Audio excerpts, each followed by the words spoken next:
What if the biggest lie we've ever been told is that some problems are just too big to solve? That the world's oldest wounds, like poverty, are permanent scars? We see them, we sigh, and we look away, because what can one person possibly do?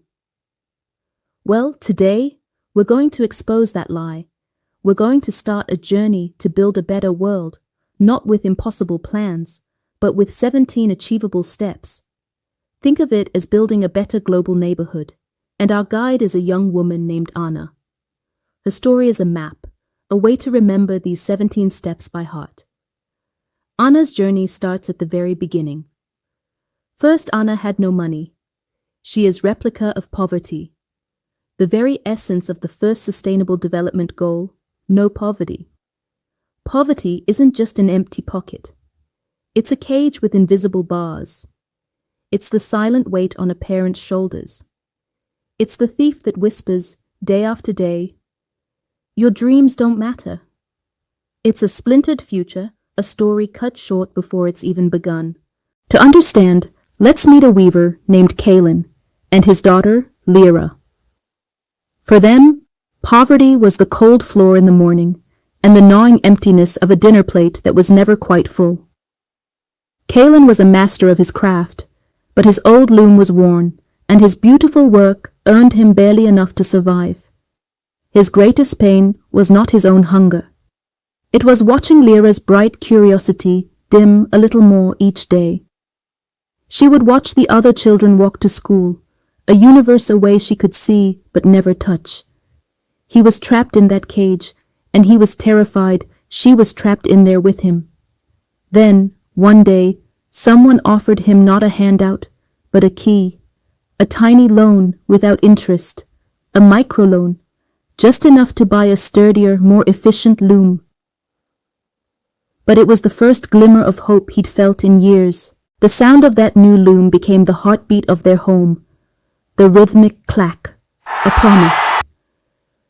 He wove through the days and into the nights, his hands a blur of motion, turning simple threads into vibrant tapestries of color and life. He wasn't just weaving cloth. He was weaving a new beginning. And one evening, he finished his most important creation. He knelt before Lira and held it out. It wasn't money, it wasn't food. It was a school bag, intricately woven with the brightest colors he could find. In that moment, he didn't just give her an object, he gave her a future he had crafted with his own 2 hands.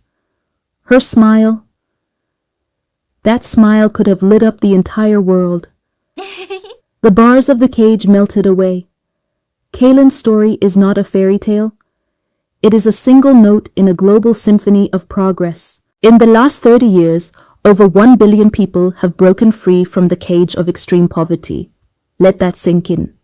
This is the single greatest, fastest escape from suffering in all of human history, and it happened in our lifetime. We are already winning this fight. So what would it take to finish the job? To unlock the cage for everyone? The cost is staggering, until it isn't. Ending extreme poverty would cost about $175 billion a year. That's less than what the world spends on coffee. It's a fraction of what we spend on streaming services and video games. The end of poverty is not a matter of resources. It's a matter of will. So the story doesn't end with Kaelen. It begins with you, right now. You don't need to be a billionaire or a world leader to make a difference. In our digital world, your attention is your currency. Your curiosity is your power. Start by refusing to believe the lie. Understand that this problem is solvable.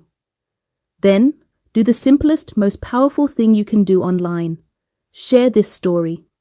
Make this message of hope louder than the voice of despair. Let's not forget, I started this narration with the story of Anna. How will she get out of the shackles of poverty?